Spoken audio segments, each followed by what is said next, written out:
Hi friends, अभी तक मेरा नाम आशीष है। मैंने आपको लास्ट वीडियो में स्किल डेवलपमेंट स्कीम्स के बारे में बताया था, इंडिया के अंदर जो चलती हैं मल्टीपल स्कीम्स। और जो मेरा पार्ट 2 था उसका मेन फोकस था PMKAY, प्रधानमंत्री कौशल विकास योजना, जिसमें मैंने आपको बताया PMKAY 1 से लेके 4 तक के बारे में। जो पॉइंट्स PMKAY में जितने नंबर्स करे उन सबको मेरा फोकस था। और लास्ट वीडियो के एंड में मैंने आपको एक छोटी सी चीज़ बताई थी, जो PMKAY 3-4 का जो हमारा मेन कंपोनेंट था गवर्नमेंट लेवल, वो नैप्स था। Naps, national apprenticeship promotional scheme. तो मैंने आप लोगों से बोला था कि मैं अपने आगे वाले वीडियो में आपको नैप्स के बारे में कंप्लीट डिटेल्स बताऊंगा। नैप्स क्या है, नैप्स में इंडस्ट्री को क्या बेनिफिट है, नैप्स में कैंडिडेट को क्या बेनिफिट है, और नैप्स में हमारे देश को क्या बेनिफिट है नैप्स की इम्प्लीमेंटेशन होने के बाद। तो सबसे पहले मैं स्टार्ट करता हूँ नैप्स की फुल फॉर्म से। नैप्स की full form national apprenticeship promotional scheme. ये मेजर पार्ट है स्किल डेवलपमेंट इन इंडिया का आज की डेट में। इसमें जो मेन पार्ट होते हैं वो होता है इंडस्ट्री, क्योंकि अप्रेंटिसशिप एक इंडस्ट्री लेड प्रोग्राम है। दूसरा इसमें होता है कैंडिडेट, जिसे हम कॉन्ट्रैक्ट भी बोल सकते हैं। तीसरा उसमें होता है सेक्टर स्किल काउंसिल और JAA। सेक्टर स्किल काउंसिल्स को जॉइंट अप्रेंटिसशिप एडवाइज़र नॉमिनेट किया गया है मिनिस्ट्री ऑफ स्किल की तरफ से। फोर्थ कंपोनेंट होता है NSDC, जहाँ से कैंडिडेट को सारा का सारा DBT होता है और अदर पेमेंट रिलेटेड काम होते हैं। और मॉनिटरिंग एजेंसी भी नैप्स की NSDC ही है। और आज की डेट में एक नया कंपोनेंट ऐड किया गया है इसमें, TPA होते हैं थर्ड पार्टी एग्रीगेटर्स। TPA का काम होता है इंडस्ट्री को नैप्स के बारे में बताना, उनका IT इंफ्रास्ट्रक्चर में नैप्स में उनकी हेल्प करना, और कैंडिडेट्स को रजिस्ट्रेशन से लेके मोबिलाइजेशन से लेके DBT दिलवाने तक का। तो अभी तक जो बेसिक टर्म्स थे नैप्स के अंदर जो हम यूज़ कर रहे थे वो हैं। नैप्स में सबसे ज़्यादा फ़ायदा होता है कॉन्ट्रैक्ट का, जिसे हम अप्रेंटिस बोलते हैं। अप्रेंटिस आज की स्कीम नहीं है, 1960 से चल रही है। Not only in India, across the world apprenticeship चल रहा है। बीच बीच में अप्रेंटिसशिप एक्ट में कई चेंजेस आए, बहुत सारे इम्प्लीमेंटेशंस हुए, बेटरमेंट हुआ, बट इस लेवल पे कभी स्केल नहीं कर पाया। जबकि एक्ट के हिसाब से हर स्टैब्लिशमेंट, हर इंडस्ट्री को अपने टोटल वर्कफोर्स का 10 से 15% अप्रेंटिस रखना मैंडेट था। बट ये चीज़ें कभी इंडस्ट्रीज़ ने फॉलो नहीं करी और इसके ऊपर कोई एक्शन भी नहीं लिया गया। बट 2016 के बाद इस चीज़ में एक बहुत ज़्यादा फोकस किया गया गवर्नमेंट ऑफ इंडिया की तरफ से, और कैंडिडेट्स को अप्रेंटिस में बनने के लिए गवर्नमेंट ने उनको स्टाइपेंड देना स्टार्ट किया। जैसे कि एक अप्रेंटिस है, उसे 7,000 रुपये कोई भी इंडस्ट्री देता है स्टाइपेंड के, तो गवर्नमेंट ने अपनी तरफ से 1,500 रुपीज़ फाइनेंशियल ग्रांट अप्रेंटिस को देना स्टार्ट किया, जो कि डायरेक्ट अब उनके बैंक अकाउंट में आएगा DBT के माध्यम से, डायरेक्ट बैंक अकाउंट ट्रांसफ़र के माध्यम। तो कुछ डेटा है हमारे पास जिसके बारे में मैं आपको बताऊंगा कि अप्रेंटिस गवर्नमेंट ऑफ इंडिया का डेटा है कि अभी तक हमारे पास इस वक्त हमारे पास अप्रेंटिसशिप वैकेंसी एक्टिव वैकेंसीज हैं 8,80,000 और 8, जो अक्रॉस द इंडस्ट्रीज़ हैं। जो इस्टेब्लिशमेंट्स हैं ये करीबन 8 लाख इस्टेब्लिशमेंट से ज़्यादा हैं जो एक्टिव और लुकिंग फॉर अप्रेंटिस हैं।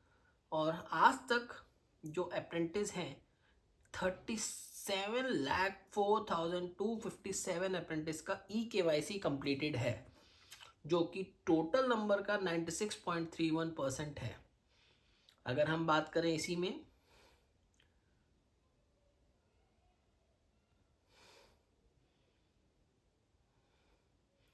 अप्रेंटिसशिप अपॉर्चुनिटीज़, हमने बोला अप्रेंटिसशिप कोर्सेज के बारे में, और कुछ लोगों के क्वेश्चंस होते हैं FAQs जो मैं आपसे बताऊंगा कि लोगों के क्या क्या इश्यूज हैं अप्रेंटिसशिप के के लोगों के माइंड में क्या क्या है। कुछ क्वेश्चंस मेरे पास आए थे मेरे चैट बॉक्स के माध्यम से, कई और चीज़ों में। तो सबसे पहले जो क्वेश्चन है, व्हाट इज़ अप्रेंटिसशिप ट्रेनिंग। तो मैं सिंगल सा डेफिनेशन बताता हूँ। Apprenticeship training is a course of training is an industry और establishment under a contract of apprentice which consist of basic training component, on the job training, practical training and workforce. Second question था, is apprenticeship training mandated under the act? Yes. All establishment having workforce regular of 30 or more are mandated to undertake apprenticeship program in a range from 2.5% to 15% of its workforce, including direct contractual employees every year. For establishments having a workforce between 3 and 29, this is optional. Establishments have a workforce of 3 or less are not permitted to engage apprentices. जो कि establishment 30 और 30 से ज़्यादा हैं जिसके पास लोग contractual और direct employees, उनमें वो 2.5 यानी 2.5% से लेके 15% तक अप्रेंटिस हायर कर सकते हैं। मिनिमम 2.5% तो करना ही करना है, मैक्सिमम 15% तक कर सकते हैं। जो वर्कफोर्स कंपनीज हैं जिनमें वर्कफोर्स 4 से लेके 29 तक हैं, यानी 30 से कम, उनके लिए ऑप्शनल है। वो भी करना चाहें तो कर सकते हैं, नहीं करना चाहे तो नहीं करेंगे। लेकिन जिस स्टैब्लिशमेंट का जो वर्कफोर्स है वो 3 या 3 से कम है, उन लोगों के लिए अप्रेंटिसशिप स्कीम नहीं लागू होती। अगला सवाल, which kind of industry covered under this program और मैंडेटेड। कि कौन से तरह की इंडस्ट्रीज इस प्रोग्राम को कवर करती हैं, उनके लिए मैंडेट है। तो इसमें सारी सर्विस बेस्ड इंडस्ट्रीज और सारी की सारी कंपनीज जो मैन्युफैक्चरिंग और सर्विसेज सेक्टर में हैं, वो इस स्कीम का लाभ उठा सकती हैं खुद के लिए और कॉन्ट्रैक्ट्स और अप्रेंटिसेस की फ्यूचर ग्रोथ के लिए। अगला, what is national apprenticeship promotional scheme. जैसे कि इसके डेफिनेशन से ही पता ना, क्वेश्चन में ही आंसर है।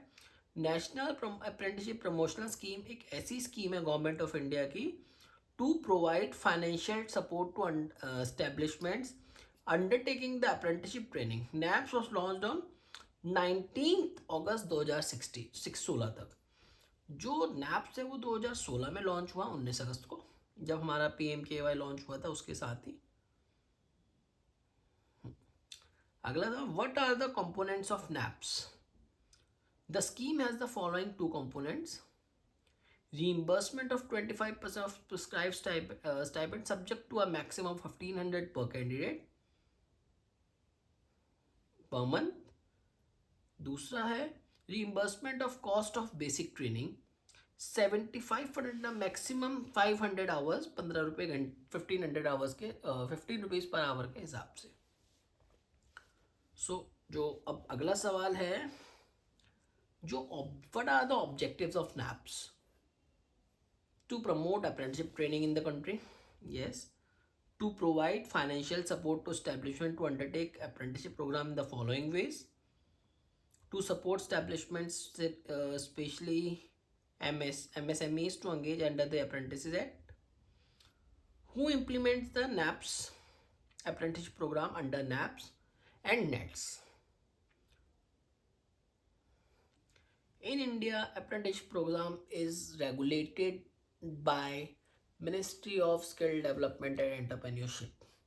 As per the Apprenticeship Act 1961, सारे के सारे अप्रेंटिस स्कीम जितने भी हैं, नैप्स, नेट्स, ग्रेजुएट लेवल का, IIT लेवल का, वो सारा का सारा गवर्नमेंट ऑफ इंडिया की मिनिस्ट्री ऑफ स्किल और गवर्नमेंट ऑफ इंडिया के माध्यम से किया जाता है। और चलिए, अभी तक हमने स्कीम के बेसिक चीज़ें पढ़े, बोले, ये सब रिटर्न था। इसमें अब मैं शॉर्ट में बताता हूँ अप्रेंटिस स्कीम में एक कैंडिडेट को, अप्रेंटिस को क्या बेनिफिट होता है। पहला, अप्रेंटिस को फाइनेंशियल सपोर्ट मिलता है 1500 रुपीज़ पर आवर के हिसाब से गवर्नमेंट ऑफ इंडिया से, जो कि उसके लिए सेकेंडरी है। अप्रेंटिसशिप स्कीम के तहत कैंडिडेट को एक स्किल सर्टिफिकेट मिलता है, जो अप्रेंटिसशिप कंप्लीट करने के बाद में जारी किया जाता है आफ्टर सर्टिफिकेशन एंड एग्जाम्स। ये भी कॉमन चीज़ है।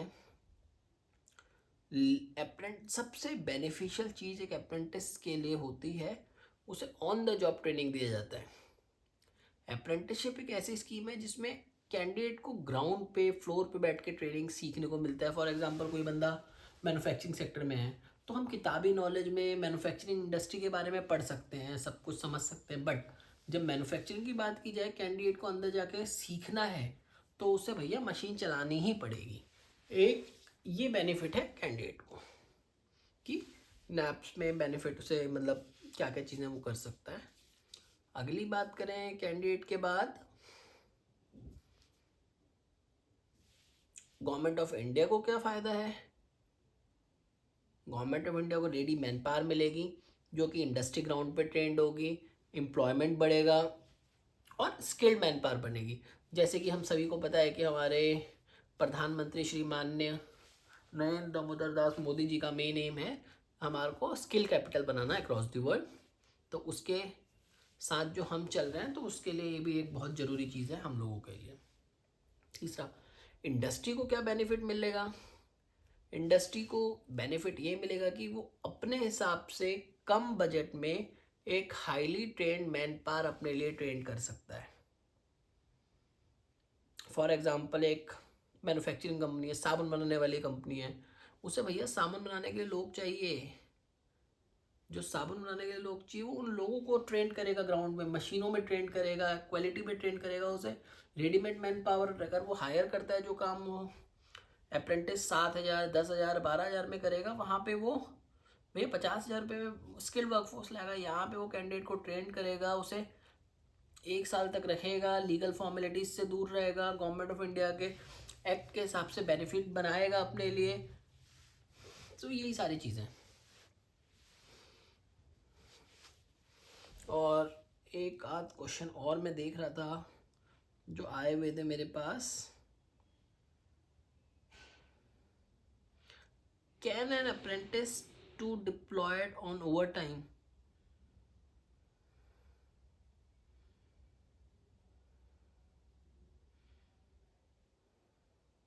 हाँ, इसमें क्या है कि as per the industry standards work time सारी चीज़ें जो हमारे इंडस्ट्री के आम एम्प्लॉय के लिए होती हैं, आम कैंडिडेट के लिए होती हैं, वही चीज़ें अप्रेंटिस के लिए भी होंगी। अगर ओवर टाइम है तो उसको उसका फाइनेंशियल बेनिफिट मिल रहा है कि नहीं, या क्या उसकी नीड है, क्या उसको उस चीज़ का परमिशन ले के कराया जा रहा है या उसे ज़बरदस्ती कराया, ये सारे फैक्टर उस पर डिपेंड करते हैं। तो अगर वो करना चाहे कैंडिडेट एट लास्ट तो उसे करना चाहिए।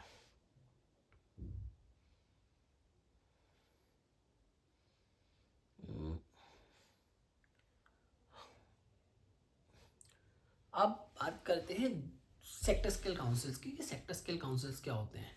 मिनिस्ट्री ऑफ स्किल के अंडर हमारी एक ऑटोनोमस बॉडी होती है, national skill development corporation.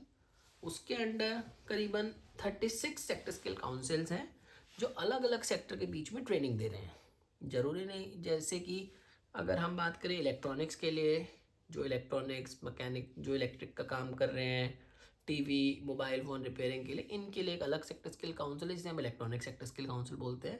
Automotive यानी कि ई रिक्शाज, बैटरीज, गाड़ी का मैकेनिक, इनके लिए अलग सेक्टर स्किल काउंसिल है, automotive sector skill council. Green jobs है जो ग्रीन एनर्जी के ऊपर काम कर रहे हैं उनके लिए, और हॉस्पिटैलिटी के ऊपर जो काम कर रहे हैं उनके लिए हॉस्पिटलिटी सेक्टर स्किल काउंसिल। जो कारपेंटर एंड और फर्नीचर के लिए काम कर रहे हैं उनके लिए furniture and fitting sector skill councils. जल जीवन के लिए water and plumbing sector skill councils. इसी तरह से 36 सेक्टर स्किल काउंसिल्स को गवर्नमेंट ऑफ इंडिया ने जॉइंट अप्रेंटिसशिप एडवाइजर बनाया गया है, जो कि इस स्कीम को पूरा इम्प्लीमेंट करने से गवर्नमेंट की मदद करेंगे। अगर आप लोगों का इसके बाद भी कोई सवाल हो, कुछ हो, आप नीचे कमेंट में या मैं अपनी डिस्क्रिप्शन में अपनी ईमेल आईडी डालूंगा, आप वहाँ से डिस्कस कर सकते हैं। तब तक के लिए बाय बाय, गुड नाइट, और नेक्स्ट वीडियो में हम बात करेंगे किसी और स्कीम को उठा के उसके बारे में डिस्कस करने की। तब तक के लिए गुड नाइट, जय हिंद।